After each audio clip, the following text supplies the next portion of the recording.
اسمي شيرين مديان، مؤمنة بالرب يسوع المسيح منذ سنوات. أنا من أكراد سوريا، وحاليا أسكن مع عائلتي في كندا. سأقدم موضوع مختصر أو لمحة عامة عن العبادات التي كانت تمارسها الشعب الكردي قديما.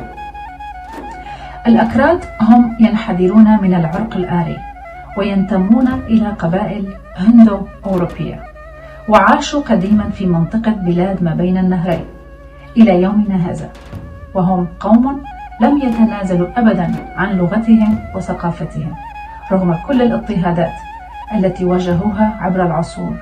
هم محافظون عليها إلى الآن، وهم يتميزون بحبهم للموسيقى والرقص وغيرها. أما آلهة الأكراد هم مجموعة من الآلهة والأساطير التي كانت جزءا من المعتقدات الدينية القديمة للشعوب الكردية قبل انتشار الديانة اليهودية والمسيحية والإسلامية.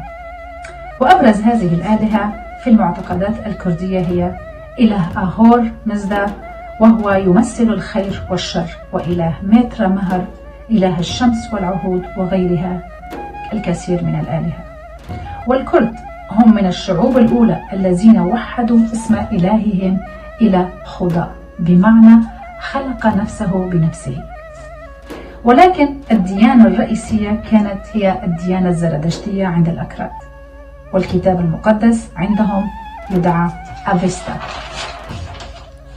زرادشت ليس إلها بل نبيا ومؤسس الديانة الزرادشتية التي كانت لها تأثير كبير على الشعوب الكردية إلى يومنا هذا. ما زال الكثير من الكرد يتبعون هذه الديانة ويؤمنون بإله زرادشت.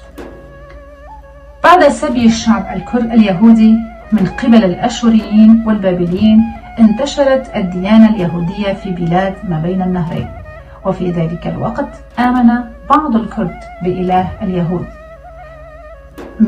في 227 قبل الميلاد لا 274 قبل الميلاد.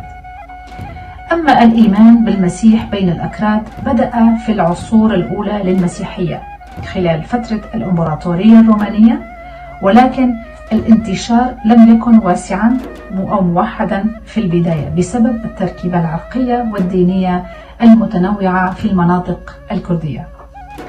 بداية انتشار المسيحية بين الأكراد يعود إلى القرنين الأول والثاني الميلاديين، حيث كانت مناطق الأكراد تقع ضمن حدود الإمبراطورية الرومانية والباريسية، وكانت طريقا هاما للتبادل الثقافي والديني. تأثير المسيحية على الأكراد جاء عبر البعثات التبشيرية التي انتشرت في مناطق ما بين النهرين وبلاد الرافدين، حيث استقبل بعض الأكراد المسيحية واعتنقوها، خصوصا في المناطق القريبة من مراكز المسيحية المبكرة مثل نينوى وأربيل.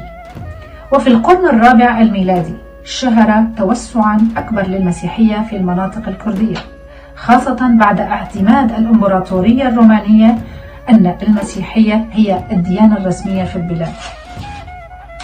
وبعد ظهور الديانة الإسلامية دخل الشعب الكردي إلى الديانة الإسلامية مثل باقي الشعوب، ليس رغبة بها وإنما غصبا بالسيف، لأن الدعوة الإسلامية كانت تغصب الشعوب للإيمان بها، وذلك كان بين عامي 639 640 الميلادية. لذلك آمن الغالبية الكردية بالإسلام. أحب أقرأ في نحمية 1 العدد 7 8 و9. بتقول الآية: لقد اقترفنا الشر في حقك ولم نطع الوصايا والفرائض والأحكام التي أمرت بها عبدك موسى. اذكر تحذيرك الذي أنذرت به عبدك موسى قائلا: إن خنتم عهدي فإني أشتت شملكم بين الشعوب، وإن رجعتم إلي وأطعتم وصاياي ومارستموها فإني أجمع المنفيين حتى من أقاصي السماوات وآتي بهم إلى المكان الذي اخترته لأسكن اسمي فيه. آمين. قرأنا أن الأكراد آمنوا بالرب يسوع المسيح في القديم، ولكنهم بسبب الإسلام ارتدوا عنها.